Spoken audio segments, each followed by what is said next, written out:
Got it. Make sure I'm muted.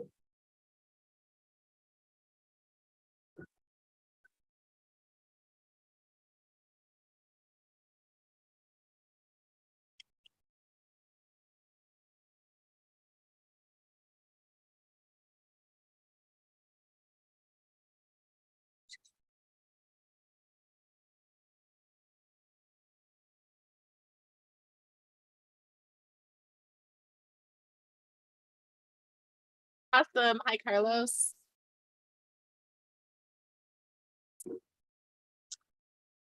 Hey, everyone. Welcome back to Be Not Afraid. Today, we are taking a little bit of a different direction, and I brought on some friends to talk about, to ask them and talk about how they feel about ethnic studies in K-12 education. My friends represent various groups of minorities, but we also tend to be the kind of people who think of ourselves as Americans, first and foremost. If you're new, ethnic studies is coming into our schools next year, and we are dissecting the California model policy.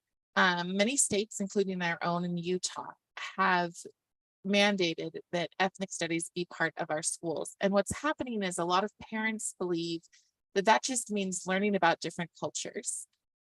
But what we're aiming to show you as directly as possible is that it's a lot more than just that. In fact, it is turning our kids into activists. And so today I wanted to ask my friends kind of their opinions on what they feel about that as it specifically gears towards their individual groups. Hey, everybody. Hey. Oh, Making sure I can hear everyone. yes. Carlos is muted. So Carlos, you're muted and your camera isn't working. I'm sorry, guys. No worries. I'm driving right now. I'm gonna be in 5 minutes in the car. No problem. Yeah. Okay. So, Brooke, I think I've already got us on shared screen. If you will start us off with where we are in the curriculum, which I believe is we're starting on page 44.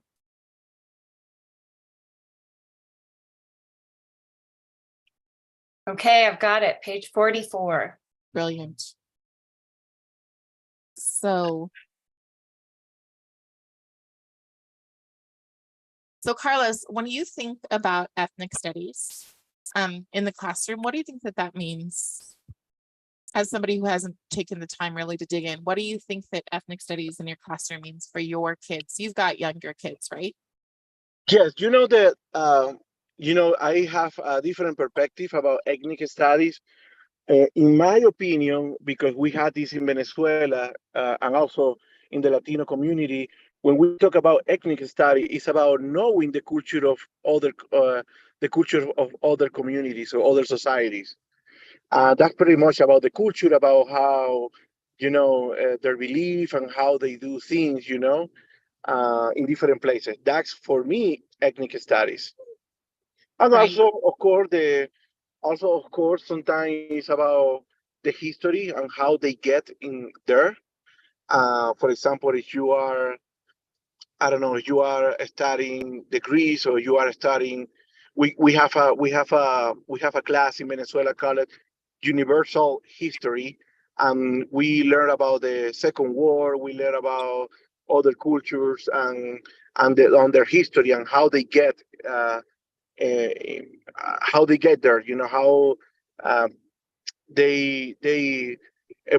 they make some evolutions during their time. That for me, ethnic studies. So if we go down to after approaches to ethnic studies, if your children are supposed to be able to define how race and ethnicity have been constructed in the United States and how they have changed over time, how do you feel about a concept like that being asked to your kids? No, I don't. I disagree totally with that. In my opinion, history is how how countries and societies how they work in their history to improve, right, and all that stuff. But learning about other stuff, in my opinion, is not what we want for our kids. So Nicholas, how about you? When you see this underlined comment, how have race and ethnicity been constructed in the United States? What does that make you think about what our kids are going to be learning?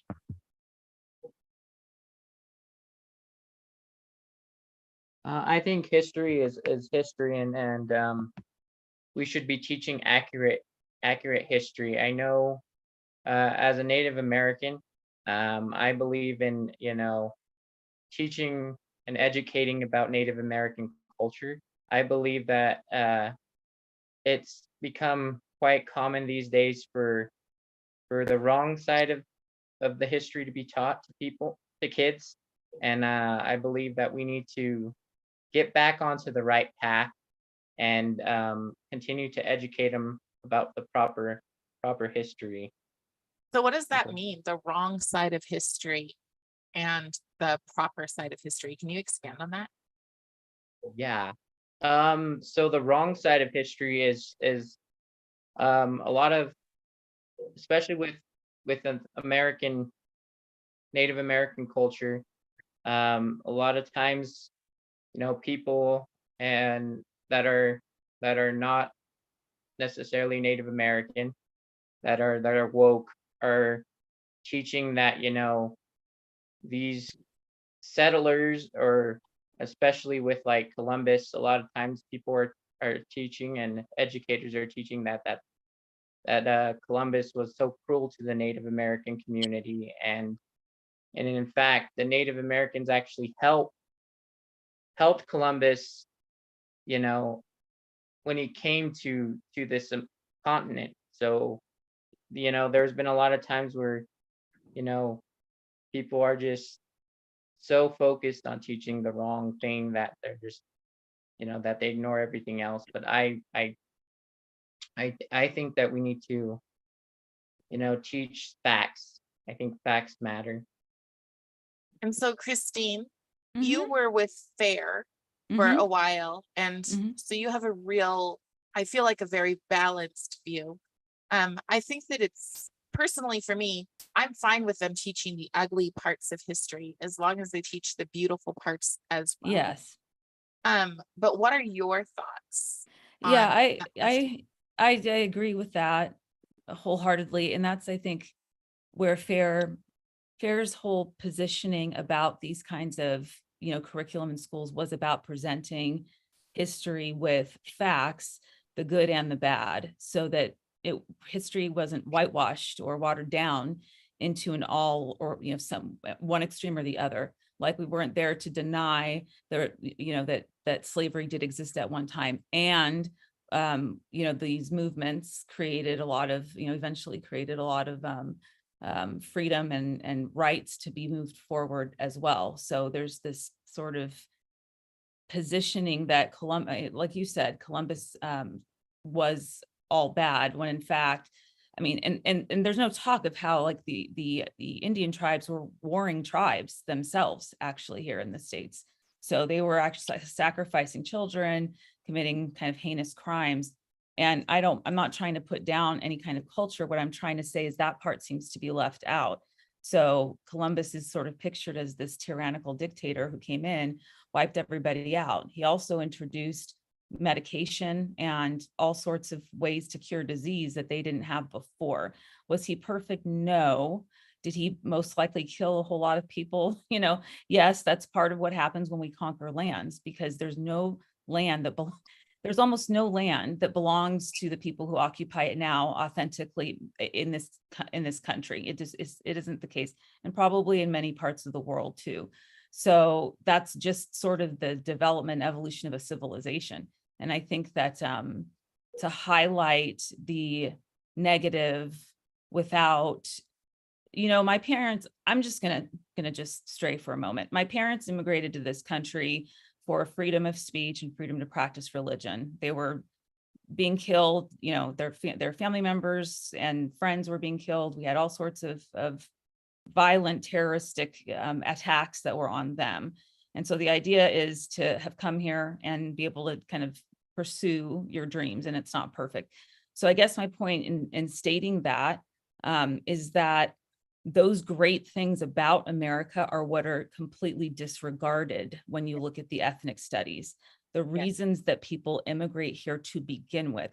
Let's ask immigrants why they want to come. Let's ask why they're lining up at the door, and they have been for the last, however many hundreds of years, maybe two. I don't know how long, but it's been a long time, clearly. So in creating a balanced picture, you have to be able to talk about what people come here to achieve and what they're able to achieve when they come here. If you ask an immigrant who escaped a regime or a tyrannical system of government and was able to make it here, and you sit and interview them, they're going to have very specific ideas about what America is. And it is not this white supremacist devil, that's trying to, keep the colored people down. That's not at all what they would say to you. So I think that they don't even know what immigrants want, quite frankly, or what the immigrant story is. And so I think I that's kind of trailed, but no, I think that's super important for people to understand, is that ethnic studies is exactly the opposite of what you just said. It is an absolute bastardization of what America has meant for so many people. And a friend of mine, Alvin Louis, said that the issue why Asian people are joining this is because they are being taught from the same little red book, sorry, that that their grandparents fled from. yes. Can we move down? So going into page 45. Okay. African American studies, Asian American studies, Pacific Islander studies, Chicano, Latina, Latinx. That one makes me laugh. Sorry. I mean, I know a Latino person who's trans, gender male, who can't stand this Latin X thing and is horrified that they've destroyed to some extent the language and culture of Mexico. Well, he's Mexican, but obviously they were talking, you're talking about the Spanish language in general. Well, no, because I was going to ask Carlos that question. Carlos, yeah, sorry, I interrupted. No, that's fine. Carlos, how many people do you think like the term Latina, Latinx in your community? 96, 97% of the community don't like that term. Like we hate that, to be honest. Like we don't like to everybody like Latinx, Latin, and that has been a conversation in my community always. Why some people want to redefine who we are with terms, we don't like that. Yeah, does it seem like, especially since you've come here from Venezuela and you've seen these things, does it seem similar in that, to me, it seems like we're being colonized. They are changing our views without us having any opinion on what we're doing, and they're starting with our children. Because I don't want to get in the Venezuelan topic here. Yes. But what happened with Venezuela? The regime, the socialist regime, changed the flag. They changed the seal. They changed the many things about how can we identify ourselves with those symbols, and they start changing all that our history to customize in their political ideology. Let me ask this question as I keep reading. The approaches found in these examples can also be applied. Okay, so we've heard what we want is to learn about different cultures. We want to learn how people got here. But now they're putting in gender and sexual orientation and religion and beliefs about your religion and other identifiers into K-12 education. What are your thoughts on those being brought into the classroom? Anyone can answer. I mean, this is a question for me. Anyone can answer. What do you think about like sexuality and gender being brought into the K-12 classroom? And even the concept of religion. We live in a predominantly LDS state. Yeah. So should we be talking about other people's religions? No, and Go I ahead. mean, it's this is the thing that's so hypocritical is they're talking about affirming a student's sense of self, but they're actually feeding these kids what it is they want them to know and to believe, which actually dismantles a sense of self. There is no presentation of here are the facts, here's the history, here's what we know, here is what we don't know and what we possibly can't know. Now you can formulate some sort of opinion or idea or some sense of self. We're affirming these trans kids right away. We're affirming, the CRT, viewpoint of oppressed and oppression. We're affirming all of that without there being any room for exploration and discovery and self-discovery and civil discourse in a classroom. So you're not actually teaching kids how to think anymore. You're telling them what to think, which is a completely different way and model. And this is California. I'm from California. I live here. This is what's going to be pushed out everywhere, not just to you folks. Okay, it's coming for everyone. Yes. And they can't possibly know what an ethnic group's experience is or how they see themselves, because people within their own ethnic group have different opinions and stories to tell. In my own family, I'm much more westernized than my aunts, my uncles, my cousins, people that are close to me. My story is not the same as the story of my family that immigrated here. So that right there is completely dismissing nuance. It's dismissing personal experience. It's dismissing, any kind of gray within sort of these black and white rigid ways of thinking. So it's laughable that they say this is going to affirm a student's sense of self when what they're doing is creating a space that is occupied so much so that there is no room to develop your sense of self. You're being told what to think or how to think.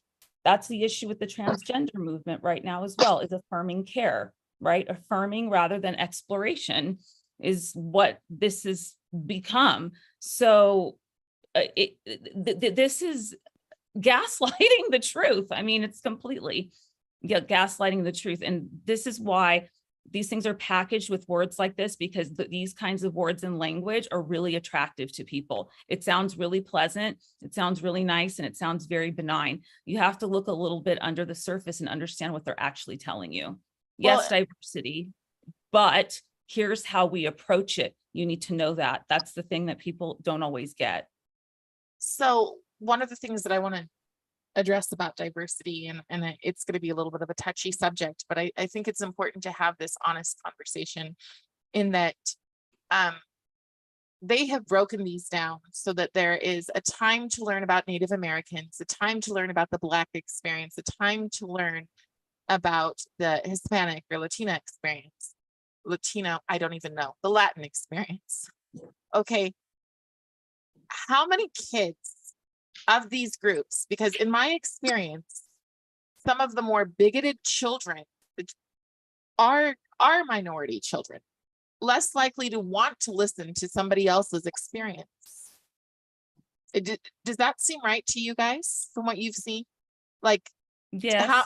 How many Latin kids are going to want to listen to the Black experience? How many Black kids are going to want to listen to the Native American experience? They compete with each other is the problem. What do you think? Nicholas, what do you think? You're young, so. I am. Yeah. My thoughts are, I don't necessarily like, I've since I was, a younger kid, I was adopted. So both of my parents are of white ethnicity. So, I was always taught to keep an open mind. I was always taught to be able to seek to understand, understanding different perspectives. I don't care if you're, Green. white, Mexican, native, Latin. I don't see that. I don't, whenever I am talking to somebody, I really don't see somebody's skin color as one of those two, like to judge, I'm not one to sit there and, judge one's opinion. And I seek to understand first. First, when I'm going into a conversation, I kind of seek to see, like, I'm more of a content of character versus the color of the skin. I love Martin Luther King when he said that, judge a person by the content of the character and not by the color of their skin. I try to live that every day. But I'm seeing, we all have our different months, November is Native American Heritage Month. So, it's all about Native history, culture. That's great, and then there's a month dedicated to Latin America. I think that was last month. I can't remember, something like that. But I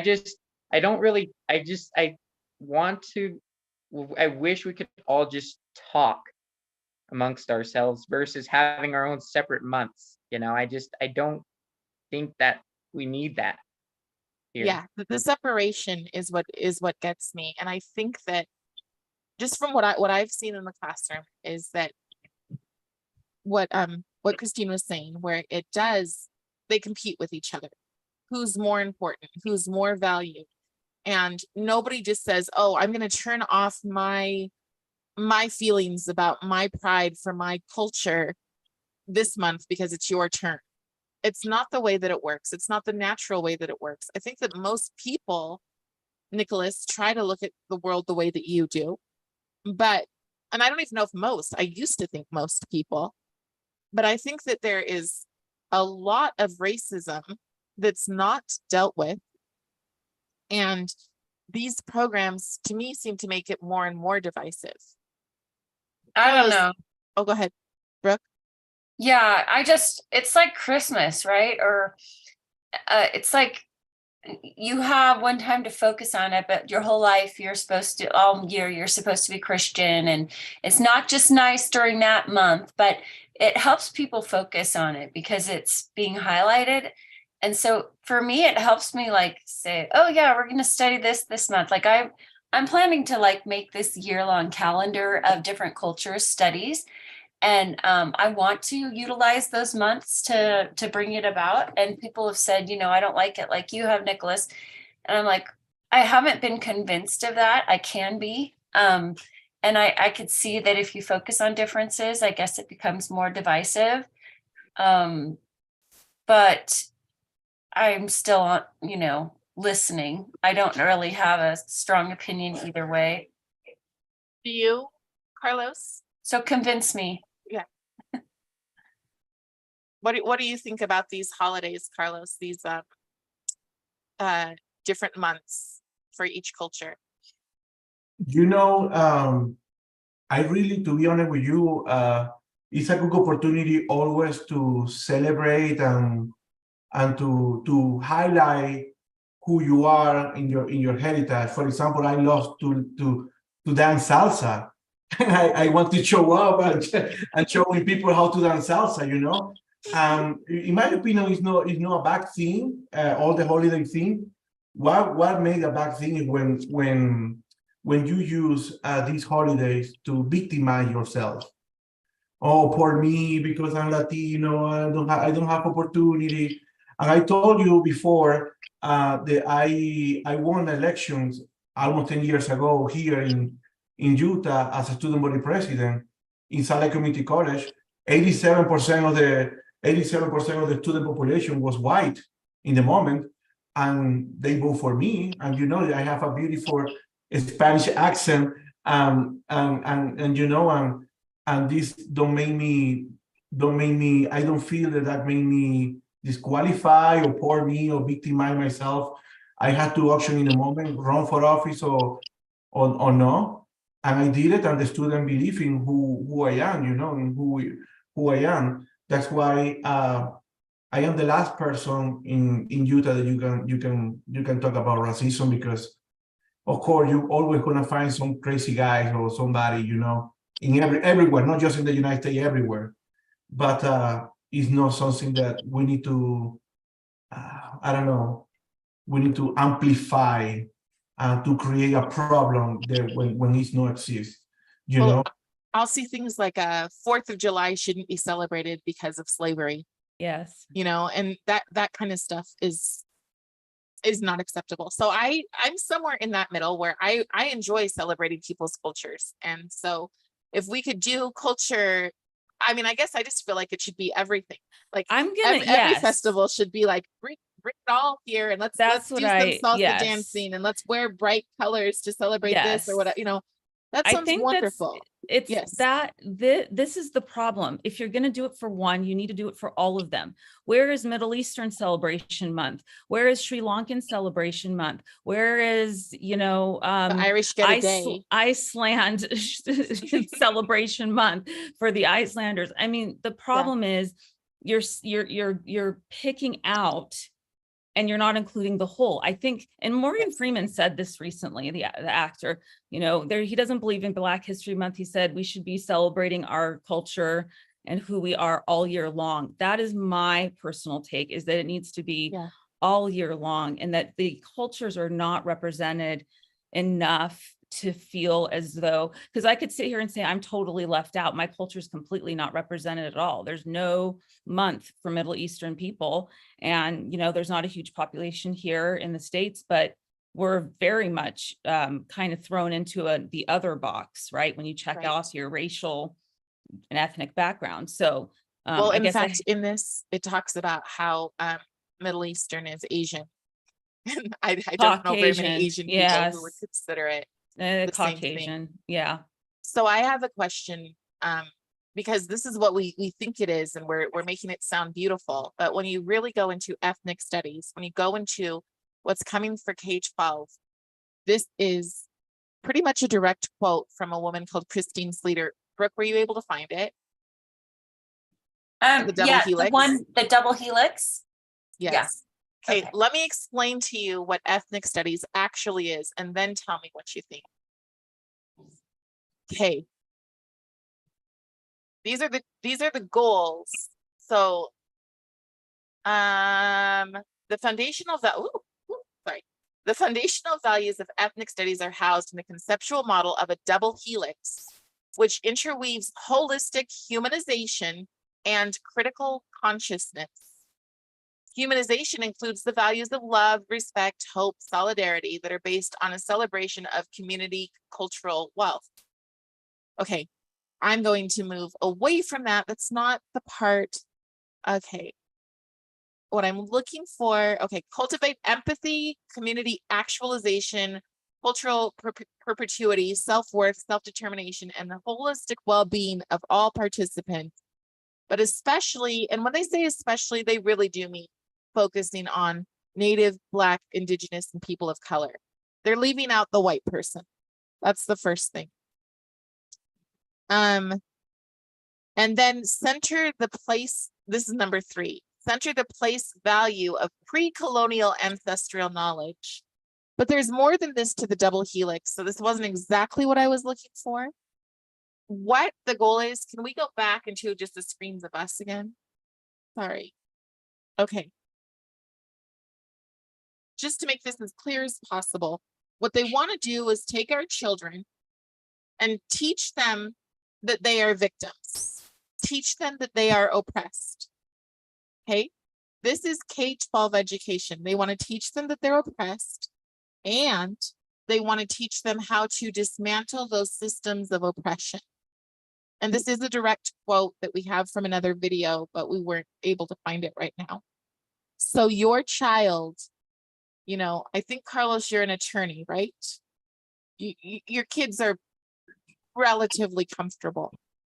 Are they supposed to then go to school and think about their level of how they're oppressed?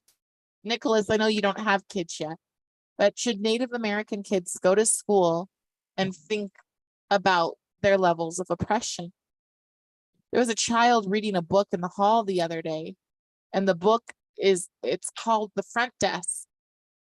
This book teaches that, the first thing it says is the white powerful woman was the principal, and she spoke really slowly to me. She didn't expect me to understand, and it's rooting our children with critical race theory. Christine Sleater very clearly says that ethnic studies, when it's teaching about different cultures, is the wrong direction. ethnic studies must be rooted and directed by critical race theory. That's what's coming to our schools. I don't know if we can find any of the quotes just to prove so that you know that I'm not just, yeah. Well, critical consciousness in and of itself, anytime you see the word critical, I mean, we say critical thinking, but let's put that one to the side because that's not relevant here. But anything else that's after the word critical, critical is just another way to say that there's always going to be an oppressed and an oppressor, because there's going to be a power dynamic in each and every interaction, each and every, you know, system, each and every institution. So the minute you see the word critical in front of something, that should send up a red flag to you that that's just another way of saying oppress and oppressor, victim and perpetrator, and that's how they are going to set up the dynamic. So Carlos is somebody with a, oh, there's.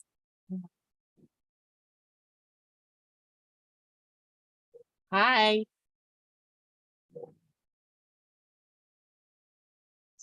So she's not here quite yet. Just a second. Just say hello whenever you're here. So Carlos, what are your thoughts about that? And I'm just leaning back to you because you've got these young kids. You were talking about raising my kid with these, they are Latinos and they are oppressed? This is what's coming to our schools through ethnic studies. No, my son is a student body president in his school. He's the leader there. And 70% of the population is white and inherent, like, and he's a student body president. And he's full Latino because my wife is from Venezuela. I'm from Venezuela. And we don't talk about that at home. No in America, no, not here. It is really, for me, really frustrating hearing these kind of things about oppression and all, bring this rhetoric to our life when we don't feel in that way. This is the best country in the world in many ways, in many ways. Like I said before, I can imagine being in Venezuela where people is oppressive, but where you don't even tweet something from your you know, something that about the government or something smart in your tweet because you can be in jail. I don't know. For me, this is creating. When Chavez came to the power, he started using hatred for some communities and feeding that hatred to those communities for political, of course, for political reasons. And that's why I don't raise my kids in that way. They are very vocal when they want to do something and very proactive when they want to succeed in the school. So in our schools, they are choosing people who are being taught, they're taking training on ethnic studies. And there's many of the papers, Brooke or Lynn, you've seen these, that talk about how they need to be trained. They need to be committed to the values of ethnic studies. Again, these values are to teach oppression to minority children. That is not just race, that is also gender minorities. So this comes into our schools. If we don't stop it, this comes into our schools next year. This was mandated ethnic studies, and this is in K through 12. Brooke, can you bring up the wheel again? Is that possible? Show them the wheel. This wheel is, I pulled it from Canada, but it is going to be in, it's going to be everywhere. This is the ethnic studies intersectionality wheel, or wheel of intersectionality. Okay, there's a lot of them. What was the name of the one that we really like? Wheel I of got power. Okay. Okay. Take a look at this wheel, my friends. This is the wheel. This will be in your schools. There's the word power right there. power, Substitute that for the word critical. yep, or Same thing. marginalized. Mhm. And what it Xenophobia. really shows is that if you are going to be the most level of oppression, then you are a male, straight, middle-aged, Western, able-bodied, post-secondary, European, urban, cisgendered citizen with a high income who is probably from a generation of settlers, normally from English or French background, married, white, and Christian. They're coming after religion in our schools. Yes. You can close it now, but that's just an example of what's coming into our curriculum. So They my don't friend, even want the American flag up, nor do they want the word God. When you say the Pledge of Allegiance, that was removed out of the Pledge of Allegiance in the 80s in the Bay Area in public schools, by the way, where you are not allowed to say that during the Pledge of Allegiance, one nation under God. and Utah thinks it's not going to happen here, but Well, we did just mandate ethnic studies. yes. Savitri, what do you, I'm saying your name wrong. I'm so sorry. How do I say your name? No, you're saying it right. It's Savitri. Savitri. All right. I asked these guys, but now that you're on, what do you expect from an ethnic studies curriculum if we have to have them in our schools, or if we should have them in our schools? Well, first of all, I don't think that we should have it at all. I think that it becomes more problematic having that subject put in because we're just teaching people what we want to teach. And my biggest problem is this. I think I've explained this to you before. So when I used to work downtown and I was doing diversity training, the person doing training for us was Caucasian. And the way that she tried to explain equality issues that minorities were going through was painful to listen to because, and this is the problem, like I just rather avoid it altogether instead of sending someone to go and train people how to do this, because this would all be avoided if we're just talking about, hey, we can teach kindness. You know, it's that simple. We can teach kindness. But if we go into, okay, how is this lady supposed to identify with me who's Latina, and try to say, okay, let's divide the room. Those who are wearing blue today go to this side of the room. Those who are wearing black, this side of the room, and then do an activity. This is the type of stuff that's getting incorporated with this ethnic studies. I didn't get to look at the will full on, but I screenshot it and I'll look at it more into detail later. But the problem is you're keeping the problem alive by doing these type of trainings. And when it comes to our children, they can't discern. That's really Absolutely the issue. not. Because when you send your child to school, do you say, okay, look out for these people, look for the Hispanics, look for the Blacks, look for the Asians, and when you see them, make sure you say hello to them because we want to welcome them. Do you say that? This is what they're trying to teach you to do, right? Instead, we send our children to school. Exactly. It's horrifying. Yeah. We send our children to school to make friends, right, with anyone, right? We send our children to school because that is a reason why so many children go to school, because of the social aspect, but we also send them to school for education, which is the number one reason why parents are sending their school. There's other reasons too, but anyhow, we'll keep those two things, education and social. But if we're saying, keep an eye out and look at these ethnicities, this is a problem. Instead of saying we're all the same, because we're all the same in every way, shape, and form. We have different cultural backgrounds. Now, if they want to do that, then this is what history class is for. This is what social studies classes are for. This is what a psychology class is for. And the psychology class should be optional, not even something that children have to take, but it takes it to a whole different level when we start trying to teach about incorporating minorities, making it mandatory for teachers. I mean, that's really hard. Teachers already go through enough. Well, they already go through enough. but it's more than that. You weren't on the call yet, but they literally say that ethnic studies, when guided by critical race theory, is taking it in the right direction. Yeah, it's not. It's not. My point of it, what I was explaining about my downtown job in Salt Lake City, is I got rid of that training coming from, you know, the agency that I worked for. It wasn't effective. It didn't make a change. I got rid of the program. So that's what I'm saying here. Obviously we can't let it happen, can't be incorporated here.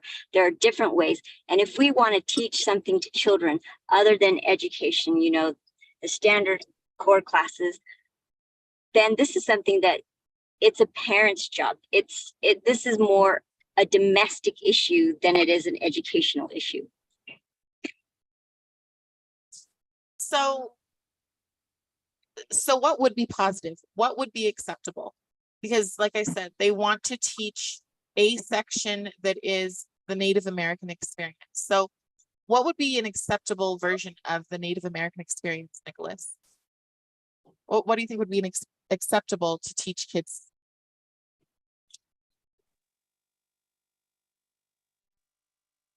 Great question. I think what would be an acceptable experience is to teach the importance of Native American culture, Native American, you can, there's a lot to be taught. You could teach about, you know, traditional Native American regalia. You could teach about chiefs and the history of how they played a role into, you know, everyday culture. There's a lot of Native American culture that help influence into American culture. There's stories of, you know, Native American chiefs helping people of all different ethnicities, races. There's a lot we can do to educate about the culture instead of eradicating. Well, I agree with everything Savari said, and actually I've enjoyed listening to everybody's comments. But when and there's no but, when I and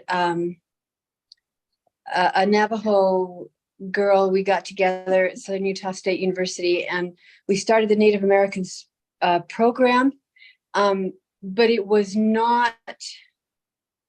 It was not a program to separate and to teach any type of oppressive history. It was quite wonderful, and the thing that took place was that it was attended by multiple cultures, and in order to keep those cultures as one, it was. Everybody shared a part of who they were, their family traditions, and we learned about the different histories. So even though it started out as the Native American Indian Studies program, it matured into, well, it's matured into the International Studies program, but I don't know what they're doing with it now, but I know that when we were together, the sharing, the oneness, the commonality between everybody in the classrooms was uplifting. And it was one of those classes that everybody wanted to go to because they got to learn something new about the people that we live with that make up this country. And it's like we said before in an episode, e pluribus unum, out of many, one. Brooke, your hand is raised. I think Lynn really hit it on the head when she said we get to have conversations, and it reminded me when I first met Nicholas at a board meeting that he had driven all the way up from his hometown, which was I think 2 or 3 hours away, to meet at a board meeting. Do you mind if I share this, Nicholas? Absolutely, go ahead. to speak about how he didn't want the Native American name taken from a sports team. And he was very passionate about it. And to hear his viewpoint on that, and how there are other Indians, Native Americans, and people prefer to be called different things. Like some people don't want to be called Black, they want to be called African American. But if they're from Jamaica, they're like, I'm not American, I'm from Jamaica, call me Black, depending on Like- where you are. Many So- people don't like being called indigenous Yeah. American. It's mostly, I like the term American Indian because it's unifying. We all bleed red, so I had to Yeah, add that. and that, can you wait a second, please? And so that was what really opened my eyes to, it's a conversation with someone, because you're not going to understand the whole culture by studying it. When you asked him what viewpoint, what do you want taught, I was like, well, Native American Guardians Association is really, don't take away the logos and don't erase our people by taking out the icons, and make them respectful instead of cartoon figures. And then there's other organizations that say, hey, you're being horrible, take it out. And so there are different viewpoints within the cultures. Just like Carrie, your viewpoint is being saying it shouldn't exist, and therefore you shouldn't exist. And so to say, what do you want taught? I would think to have a conversation with someone, because I loved having that conversation with you, Nicholas. And thank you for that. And I think that's where everything should go, is have a conversation with someone in front of you. Well, the And thing is let them tell you who they are. they're taking over and saying what we need to believe and what we need to think. So Christine is from Egypt, but she's not considered a person of color.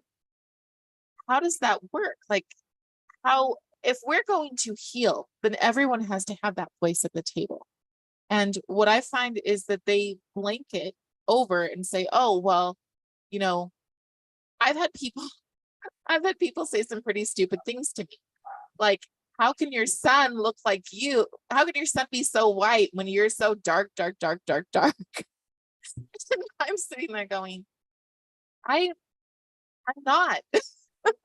I'm like, have you never been to DC or seen somebody who's fully African American? I'm like, I'm just me.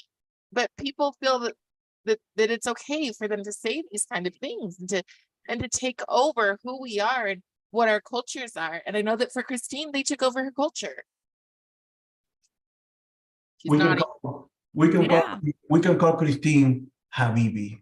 Oh, Oh. you know that. Oh, Hayati. Oh my gosh, that's so sweet. That means it's a term of endearment, Habibi. It's like a term of endearment, like my baby, my honey, my sweetie, anything. But Yeah, no, I mean, I think it's just, fair, you mentioned fair earlier. The one thing that they really tried to do to pull together how you teach this stuff is teach about the shared humanity that we have, because we're all alike in very many ways, as we said, and leave space and room and teaching for all of the different experiences that people and cultures have brought to the table.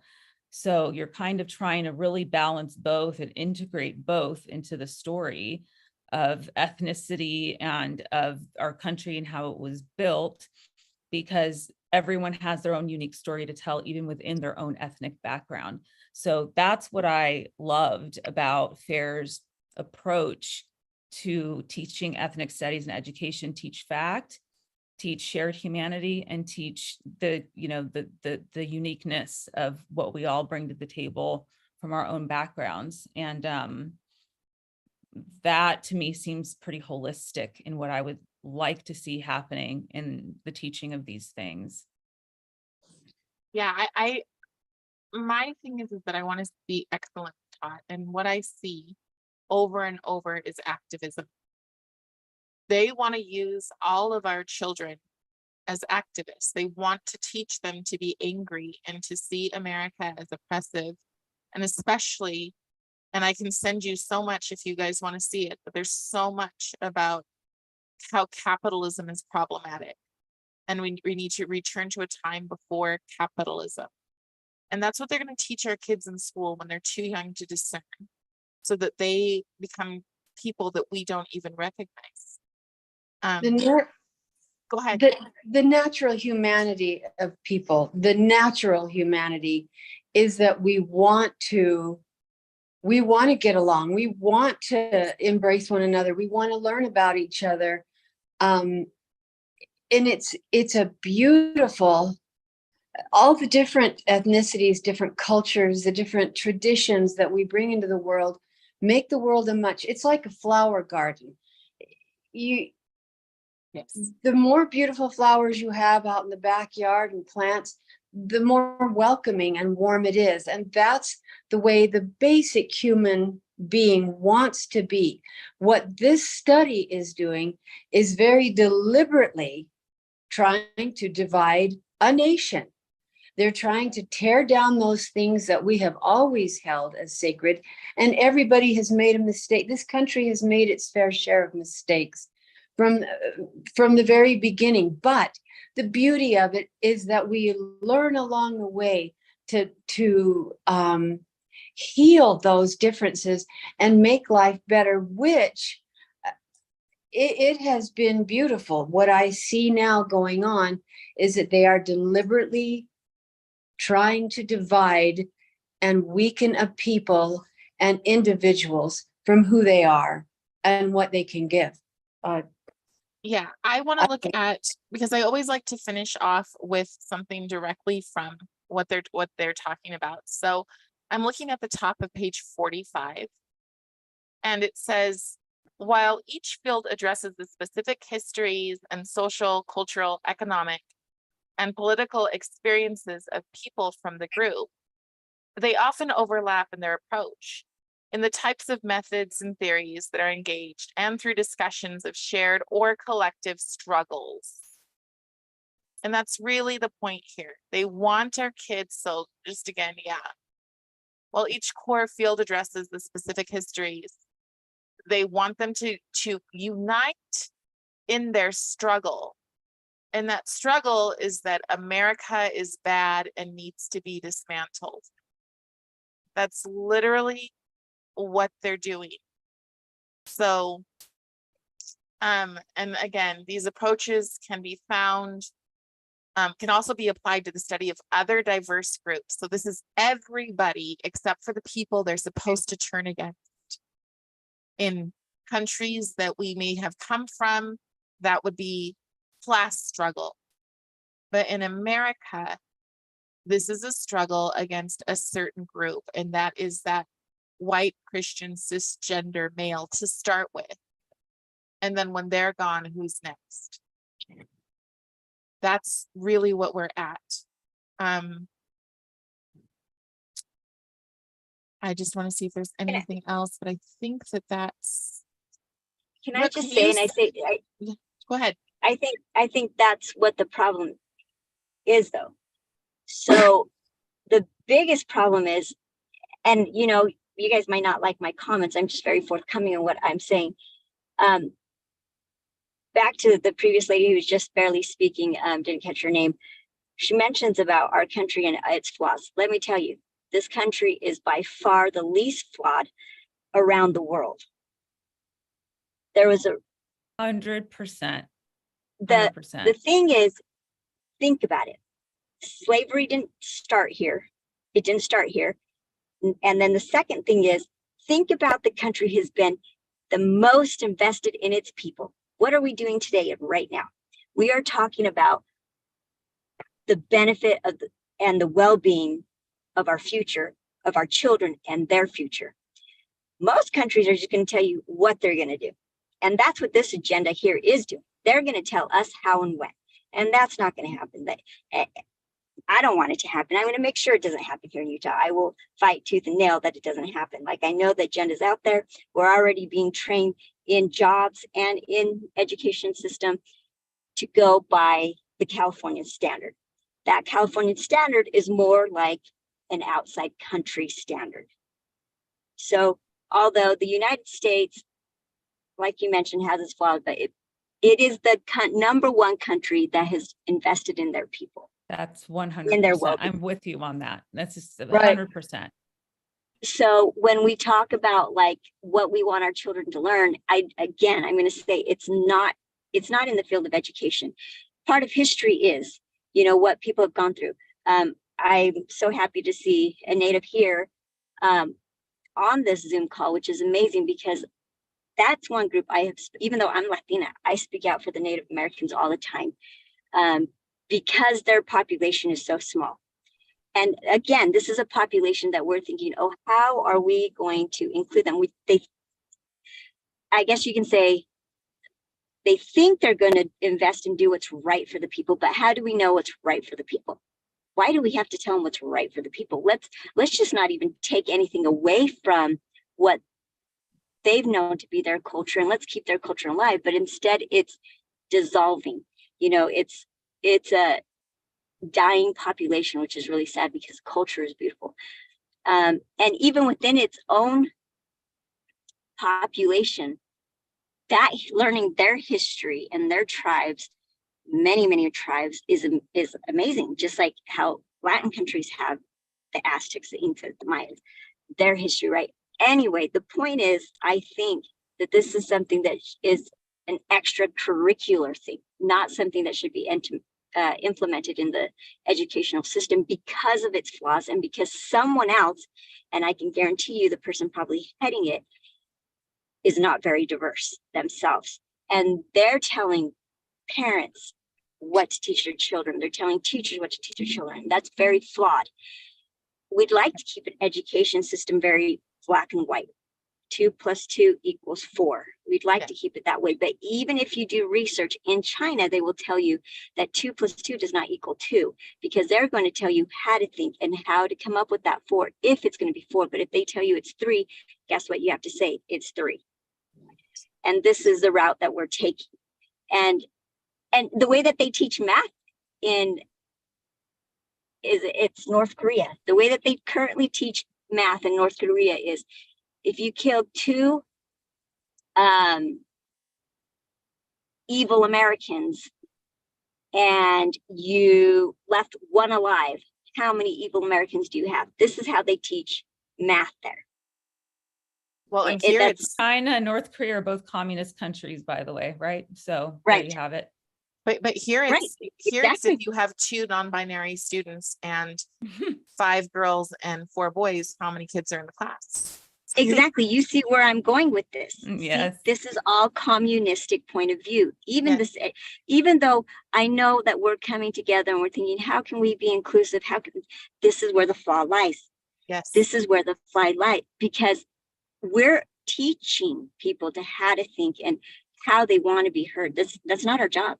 Right. It shouldn't even be existent. Well- We can be a friendly community, right? We teach to be a friendly community. Otherwise, we're all going to come out and clean at 7 o'clock in the morning the same way the whole street will. They're going to ring a bell and say, okay, everybody wake up at 7 o'clock. Everybody sweep your floors. Everybody go back in, feed your family breakfast, and we're back out to school at 8 o'clock. This is a communist point of view. And this is how they start doing it, is by telling this agenda of how certain cultures feel, how certain races feel, and it's not okay. And I don't think, and if you don't like the way that you're being addressed, I think that's a you issue. I mean, hey, I don't mind being called Latina, but there's some people that don't want to be called Latina. They want to be called Hispanic. We've mentioned how some people want to be called Black, African American, Native, Indigenous. That's just not our job. It's an individual thing. And that's why I also have a problem with Latinx. A Caucasian person came up with that word. How would they know? They're Caucasian. They're not. I mean, See, that's the thing. Latins- They don't Latins- know. They don't know what immigrants want. I said this at the very beginning. They don't know what immigrants actually want because they don't spend the time. And I think that's on purpose, obviously, but they don't sit down and ask recent immigrants who are first generation, second generation, whatever Right. they are, what they want, why their family came here, what they're looking at, what America represents to them. And this is exactly. It's a Yes. different story for everyone. They- We're talking about every single kind of race. It's a different story for everyone. But There's an oftentimes there is a agenda. common thread, and that common thread Yep. is that they wanted freedom. They want freedom. They want to be able Mhm. to have businesses and raise their families and not be told what to think or what to believe or religion to practice or not practice. That's all they want. And the freedom to Yeah. speak out. We don't have our freedom of speech right now. We're in a very dangerous spot. I don't know if we even have freedom of speech fully at We this. don't. We don't, right? We just don't. Okay. Right. So, I mean, and that's like the number one, if you ask my parents why they came, it was that and to practice religion. But in general, if you ask Exactly. immigrants, you know, and most immigrants from the Middle East, I would say they're over 90% to 95% Republicans, by the way. They're very conservative. They're not Exactly. in, you know, and I'm not trying to turn this into a political thing, but what I'm saying is that it tends to be that the liberalism tends to go after the minorities and say, we like you better. We know what you want more. We know how to give you a better life. And that's not exactly how these immigrants think. And it's not how they vote all the time either. Right. Well, and that's another There- thing that's for another time, but Mm. part of teaching them in the African studies on the page, it talked about talking to them about their politics. So reinforcing to kids who are too young to vote in what direction they need to vote. Well, you vote Democrat if you're a good person. That's what I learned Yes. very early on by Yeah. the age of 5. Yeah, well, my friends, thank you so much for jumping on and for having this conversation. I try to keep them at about an hour. So I really appreciate it. And I think it's important that those people who will watch this later realize that there are minorities who are vested. We do care what you're teaching. We do care that our children have the very best opportunities and that we're working towards excellence. We don't want you to teach them to be activists. And if you teach them, if that's what your goal is, you have to force yourself to do that. Then you need to realize that we're going to stand up against. So thank you very much, and we'll see you next time. Thank you.